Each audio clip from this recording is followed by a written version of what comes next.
At 10 tonight, the brutal stabbing of Derek Chauvin inside the medium security federal prison in Tucson is raising questions over safety within the federal prison system.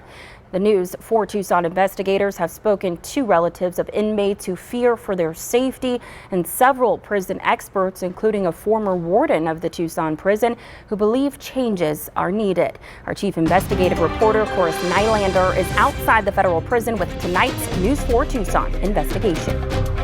A former warden of the prison here who now works as a security consultant says he was shocked to hear Derek Chauvin was not in protective custody and that it was even possible for another inmate to stab him 22 times.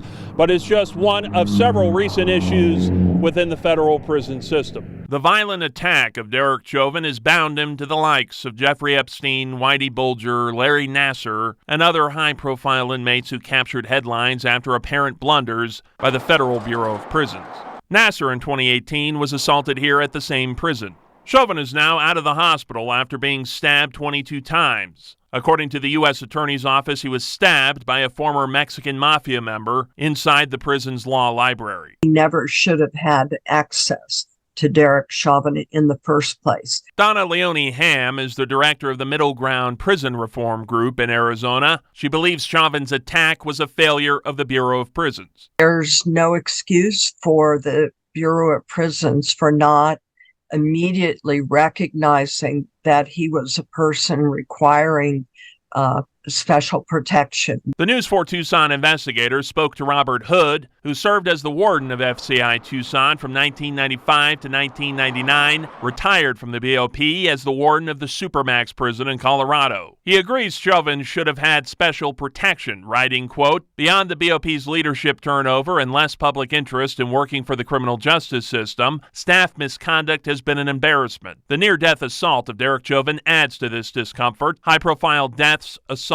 suicides provide a lessons learned opportunity for the federal prison system. It is a time when greater oversight and transparency is needed." According to the BOP, there have been 12 guilty assaults from October 2021 to October 2023 at FCI Tucson. The facility, though, only has just over 400 inmates, one of the system's smallest. Ham has little faith in BOP data because she says when issues arise, they most often investigate themselves. What occurs and what is revealed and what is rectified after those types of investigation is sometimes worthless because they have investigated themselves and made their own determination about who's at fault. This woman, who doesn't want to be identified in fear of retaliation, has a loved one at FCI Tucson. She says they have expressed concerns to her about their safety. You get to the point that you basically don't trust anybody. You don't keep your back to doors. The attack of Chauvin raises her fears, but she believes there are many inmates without any notoriety who suffer without attention or recourse.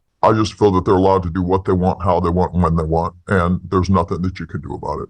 Ham and Hood feel staffing issues pose a risk to safety behind bars. So they are cutting corners, and that is being reflected in the kinds of incidents which are occurring. At FCI Tucson, there are clear hiring signs in place. In a statement, the BOP said, quote, "We have committed significant resources to recruiting and hiring. The FBOP is taking a multi-platform approach to attract qualified job applicants." These three agree major changes are needed, but have little expectations it will happen before the next headline. Definitely needs reform, but I have been trying for many, many years to get anybody to listen. And it remains unclear what the future holds for Derek Chauvin and if he will ultimately be transferred to a different federal facility.